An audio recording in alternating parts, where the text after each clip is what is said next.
నమస్కారం. నేను చందు. నాన్న ప్రేమ. మన జీవితంలో ఎవరికైనా రుణపడి ఉన్నాం అంటే అది తల్లిదండ్రులకే. మనల్ని నవమాసాలు మోసేది తల్లి అయితే, పిల్లల్ని జీవితాంతం తన గుండెలపై పెట్టుకొని చూసేవాడు నాన్న. నాన్న అనే 2 అక్షరాల పదం నిస్వార్థమైన ప్రేమకు ప్రతిరూపం.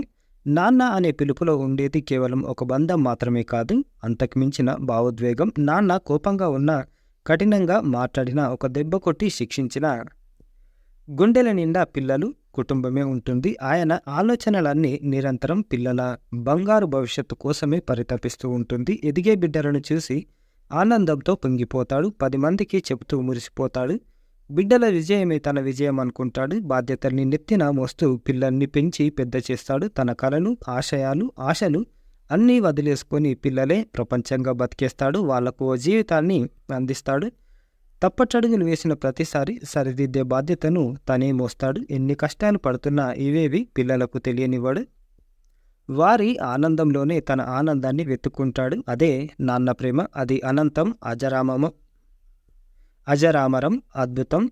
జీవితంలో ఎవరికైనా నాన్నే రియల్ హీరో. ఎవరి నాన్న వాళ్లకు గ్రేట్. అడిగింది తెచ్చిస్తాడు. ఏ ప్రశ్న అడిగినా ఒడిలో కూర్చోబెట్టుకొని చెప్తాడు. 10వ తరగతి పూర్తయ్యే వరకు నాన్నలాగే ఉంటాడు. ఆ తర్వాత మంచి స్నేహితుడిగా మారిపోతాడు. బిడ్డల గమ్యం ఎటో వివరించి చెప్తాడు. తెలిసి తెలియని వయసులో పిల్లలు చిన్న చిన్న విషయాలకే చిరాకు పడుతున్నా కూల్గా నచ్చచెప్పే ప్రయత్నం చేస్తాడు. అప్పుడు నాన్న గొప్ప సైకాలజిస్ట్గా కనిపిస్తాడు. ఏదైనా పొరపాటు చేస్తే కాళ్ళు విరగొట్టు అని అమ్మతో పైకి చెప్పినా తను మాత్రం వెనకేసుకొస్తాడు. అలాగే అని తప్పు చేస్తే మాత్రం అస్సలు ఊరుకోడు. అమ్మ కోపంగా ఓ మాట అంటే పెద్దగా పట్టించుకోరు. కానీ నాన్న నోటి నుంచి ఒక్క మాట విన్నా కోపం, దుఃఖం కలగలిపి వచ్చేస్తాయి. అదేంటో నాన్న ప్రేమ ఎవరికీ అర్థం కాదు. అమ్మ ప్రేమల అంత స్పష్టంగా బయటకు కనబడదు.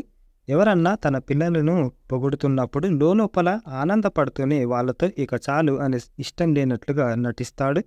తన పిల్లల్ని గొప్ప స్థానంలో చూడాలనుకుంటాడు నాన్న. దానికోసం తాను ఎంత శ్రమించడానికైనా సిద్ధపడతాడు. తన జీవితాన్ని త్యాగం చేస్తాడు. ఇది తల్లికి కూడా వర్తిస్తుంది. అమ్మా, నాన్న అనే పిలుపు కోసమే వాళ్ళు అన్నీ త్యాగం చేస్తారు. అందుకే మనం తల్లిదండ్రులకు దూరంగా ఉన్న, దగ్గరగా ఉన్న వాళ్ళ కళ్ళకు కనిపించాలి. లేదా రోజు కనీసం ఒక్కసారైనా పలకరించాలి.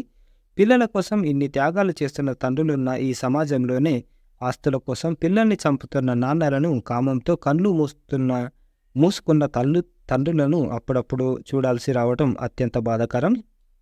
మరోసారి జీవితంలో ఎవరికైనా నాన్నే రియల్ హీరో. ఎవరి నాన్న వాళ్ళకు గ్రేట్.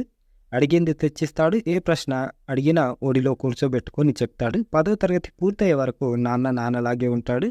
ఆ తర్వాత మంచి స్నేహితుడిగా మారిపోతాడు. బిడ్డల గమ్యం ఏటో వివరించి చెప్తాడు. తెలిసి తెలియని వయసులో పిల్లలు చిన్న చిన్న విషయాలకే చిరాకు పడుతున్న కూల్గా నచ్చచెప్పే ప్రయత్నం చేస్తాడు. అప్పుడు నాన్న గొప్ప సైకాలజిస్ట్గా కనిపిస్తాడు. ఈరోజు ఫాదర్స్ డే కాబట్టి దాని సందర్భంగా ఈ ఆర్టికల్ లైక్ చేయండి, షేర్ చేయండి, సబ్స్క్రైబ్ చేయండి. Thank you. ధన్యవాదాలు.